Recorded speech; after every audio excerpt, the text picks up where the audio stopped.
Moi!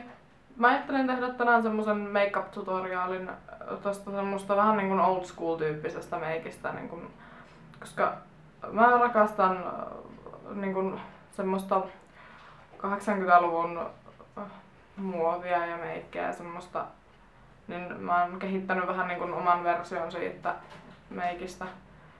Ainakin mä luulen, että se on vähän samanlainen, mutta siinä on vähän tätä nykyaikaa myös mukana. Ja nyt mä aion näyttää, miten mä sen teen. Eli mitä mä oon aluksi tehnyt, niin mä oon pohjustanut nyt kasvoni nää korkeimmat kohdat tällä Trim Moussella. Eli mä oon laittanut sitä niin kuin nenään ja poskipäihin sekä leukaan ja otsaan. Ja mä en aio laittaa sitä niin kuin vahvasti, koska tästä tulee myös vähän semmonen niin kuin kesää varten sopivampi ehkä lähinnä. Mut niin kuin mä sanoisin, että se sopisi hyvin niin kuin semmoseen vaikka festareille tää meikki. Ja nyt mä pohjustan kasvoni sitten tällä mineraalipuutarilla, mikä on Gaia-merkkinen. Ja pirun kallis, tääkin loppuu kohta, pitää keksiä joku uusi. Joten jos jollain on hyvää semmoista puutarisuositusta, niin ehdottakaa. Mikä olisi vähän tämmönen samantyylinen, mutta en oo vielä löytänyt mistään.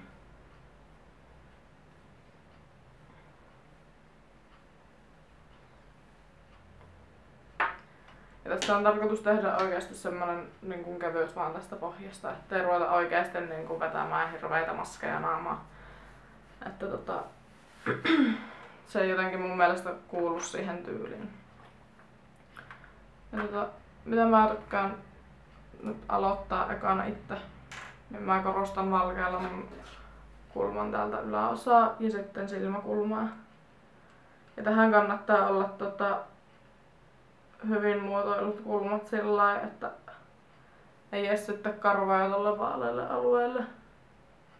Joten jos on, niin nypy pois tai väännä sillä kulmakarvaveihellä. Tai ihan vaikka shaverilla, jos et omista kulmakarvaveitseä tai vastaavaa. Mutta se tosiaan, että tästä tehdään nyt vaaleampi. Ja mä ite veän sen vaan siihen niinku kulmakarvan alas, eli tosta mihin kulmakarva päättyy ja tossa toi kulma, mistä se alkaa menemään niinku paksummaksi. Niin vaan sille alueelle, ei minnekään muualle, niinku tohon ylös. Ja sitten tänne silmäkulmaan. Ja koska tästä meikistä tulee muutenkin niinku vaaleeseen pohjautuvaan, niin sitä valkean määrää ei tarvii sillä kahtoa niin tarkkaan. Mutta kuitenkaan ei taas tehdä mitään semmosia niin kuin oikeesti paksuja valkoisia, vaan kevyt ja sitten levitetään se sormella tänne. Ja ihan sillä oman maan mukaan sitä voi laittaa. Mä zoomaan vaikka lähemmäs vielä, niin ja sellainen, tää nyt menee vähän ehkä liikaa tänne alas ja tänne. Nyt sen saa tuolla sormella katsottua sillä, ettei sitä kuitenkaan tuu ihan liikaa oikeesti. Ja sit mä jatkan tätä meikkiä. Mä en oo mikään oikeesti ammattilainen, joten mulla ei siis oo mitään semmoista koulutusta tähän mitä mä teen. Joten älkää välttämättä aina miettikö sitä, että teenkö mä jonkun ihan oikein vai en. Niin seuraavaksi mä otan tämmöstä vaaleankeltaista tämmöstä puuteria, luomiväriä. Katoppa kun se kaasana. Ja sit mä levitän tän niinku koko luomelle ja ihan sillä tänne kulmaan asti. Ja tää varmaan näyttää erilaiselta vielä kamerapalossa kuin niinku omaan silmään, jota jos näyttää tosi erilaiselta, niin se ei oikeesti näytä siltä. Mutta en mä osaa sanoa. En kerkeä nyt kahtomaan sitä kameran kautta ollenkaan. Mutta tätä mä levitän joka tapauksessa tonne kulman alle ja luomeen ja ihan sillä että se menee vähän tonne silmään niinku alaskin tonne niinku alaripsien lähelle.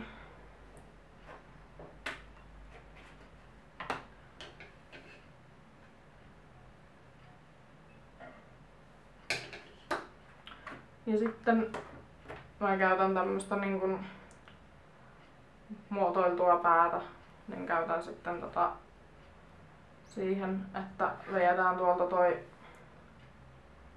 niinkun toi luomen syvin kohta, eli missä se menee tonne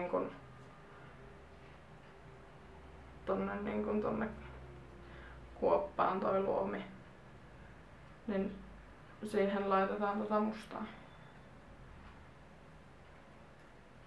Ja tässä on siis tosiaan ripaus niin nykyaikaa mukana, eikä vaan sillä että olisi tosiaan täysin 80-luvun meikki. Mut mä sanoisin, että olisi aika lailla semmonen niinku pin-up meikki.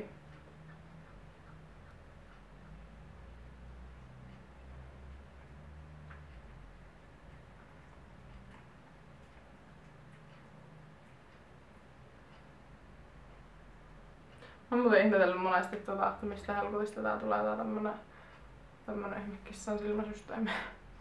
Mä en ymmärrä sitä, mutta mä silti ite teen sen. Ehkä siitä tulee jotenkin niinku naisellisempi.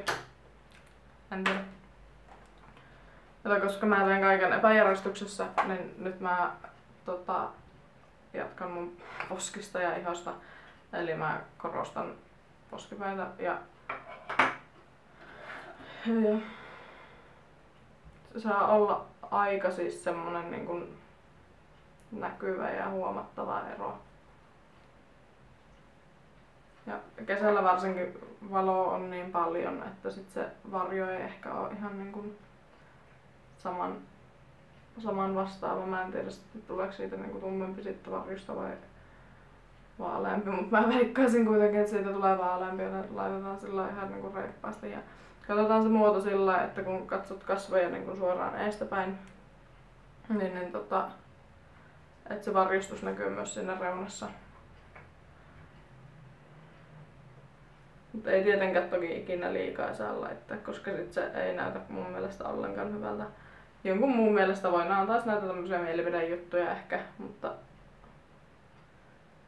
jos se sopii niin kuin jonkun tyyliin oikeasti, että tehdään niin kuin yliampuvat, niin sitten sopii, mutta henkilökohtaisesti mä en itse ymmärrä sitä.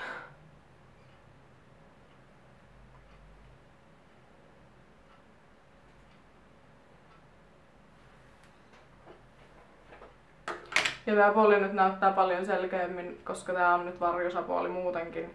Ja sitten kun tää on valosapuoli, niin tätä ei erota. Mutta niin kun se on samanlainen sit jos katsotaan niin toistepäin. Että sitä nyt ei kannata tehdä oikeastaan mitään. Ja sit mä teen siinä järjestyksessä, että mä teen tähän väliin huulet. Ja nää on nyt semmoset niin kun oikeesti semmoset, miten mä nyt sanoisin sen, semmoset niin kun tosi korostetun näköiset nää huulet. Ja mä teen tän niin kun valkealla ja sit mä teen tuolla mun rajauskynällä. Ja tällä tavalla ainakin ennen aikaan tehtiin huulet ja mä teen itse asiassa nykyäänkin. Mutta niin kun tää on semmonen, millä saa niin kun sen korostetun näköiseksi sen huulen. Eli ennen tätä totta kai kannattais käyttää huulirasvaa huulissa joku parikymmentä minuuttia, puoli tuntia, että jos tietää, että on lähdössä jonnekin, niin rasvaa huulet, että saisi kuorittua sen. Ja siis tätä valkeata laitetaan nyt vaan tähän niinku huulan tänne sisäpuolelle, niinku sisäpuolelle, ulkopuolelle tänne alas. Niinku.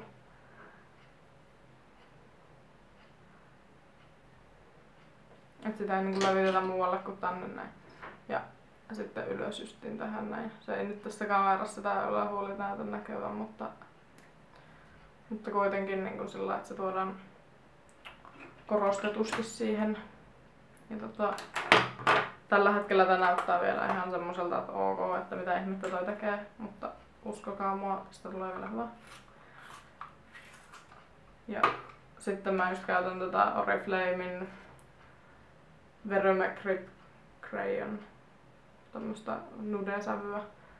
Ja aloitan rajaamisen täältä niin kuin ihan huulen ulko-osasta.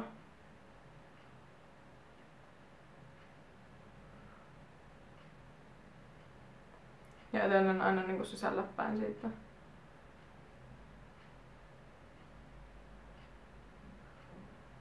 Ja mitä nyt oikeasti kaikki tekee, jotka tekee huulia, niin ne vetää ne aina yli. Tää on tämmönen niinku ilmanen botoksi. Tää ei niinku oikeesti maksa mitään muuta kuin vaivan.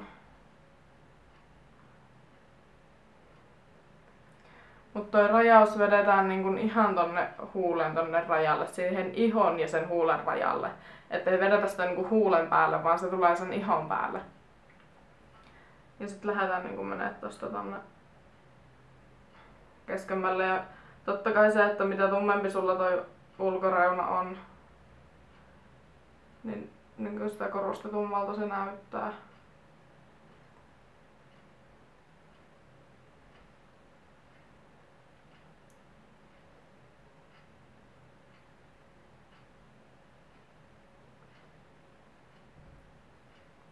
Mä en tykkää itse käyttää niinku huulipunia, mutta mä tykkään tästä rajauskynästä.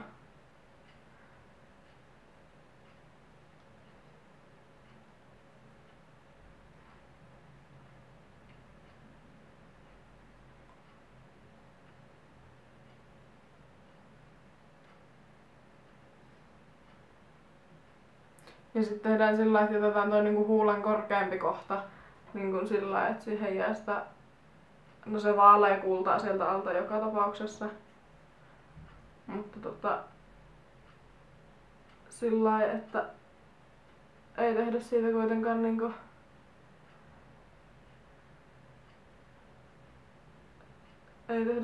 liian näkyvää sitä vaaleasta. Mutta nyt esim. Tästä kamerasta sen näkee vielä tarkemmin, että tää on niinku selkeästi vaaleammat noin, mihinkä mä oon laittanut sitä valkeeta. Ja sillä korostetaan sitä niinku huulen paksua osaa, joten tulee semmoista niinku kunnon pusuhuulet.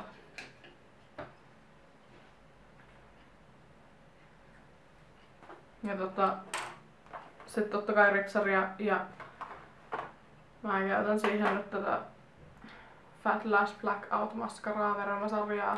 Oriflamelta saa tätäkin. Mä laitan tätä niinku aluksi.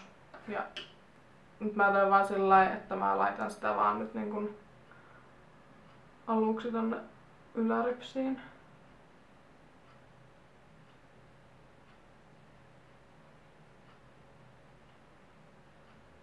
Ihan vaan niinku antaakseni sitä niinku muotoa ja näköä tolle muulle. Mä jatkan vielä ton luomivärin kanssa vähän sen.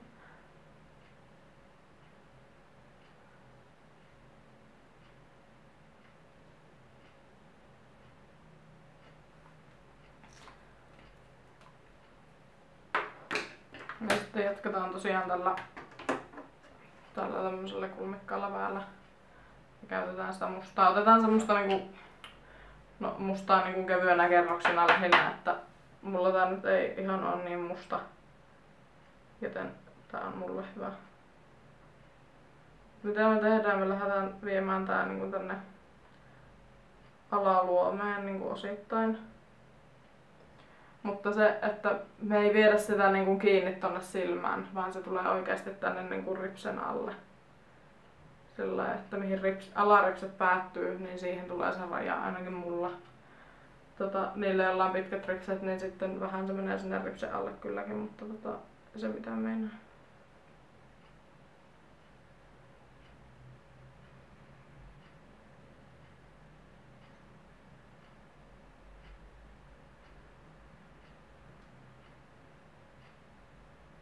Tää voi varmaan kamerassa taas näyttää paljon niin tummemmalta apua. Tää puoli näyttää kyllä oikeasti semmoiselta, että tätä pitää vähän pyyhkäistä. Mut sen ei tosiaankaan tarkoitus olla niin mikään hirveän semmonen näyttävä sen varjon siellä alla, vaan sen pitää olla vaan niin semmonen kevyt. Mutta mulla tää kamera nyt vielä korostaa tätä väriä, että tää näyttää oikeasti niin tosi tummalta varsinkin tällä puolella, mutta on edelleen varjon puolella, joten se johtuu ihan siitä. Ja sitten kulmat. Mä hävitin mun kulmakynän, mutta mä pystyn tekemään tän ihan hyvin ruskealla luomivärillä. Tää toimii ihan yhtä hyvin mulle. Sitten mä käytän edelleen tätä samaa päätä ja puhistin sitten sen mustan vaan poikkeen. Ja sitten kevyesti siihen väriä. Ja sitten mä muotoilen tällä harjalla tällä luomiväri päällä niin kuin tän kulman. mä en ole nyt mitenkään seurannut sit sillä, että millaisia kulmia silloin ihmisillä on ollut. Mä veikkaan, että ne on ollut aika luonnollisia. Niin kuin, että niillä on ollut kulmat, niin niillä on oikeastaan ollut kulmat. Koska olen mämmikoura, tiputtelen kaiken. Mutta no ainakin nyt mulla on niin vaaleat kulmat ja näitä pitäisi olla koko ajan värjäämässä. Ja menee oikeasti hermosen kanssa. Niin ei kiitos.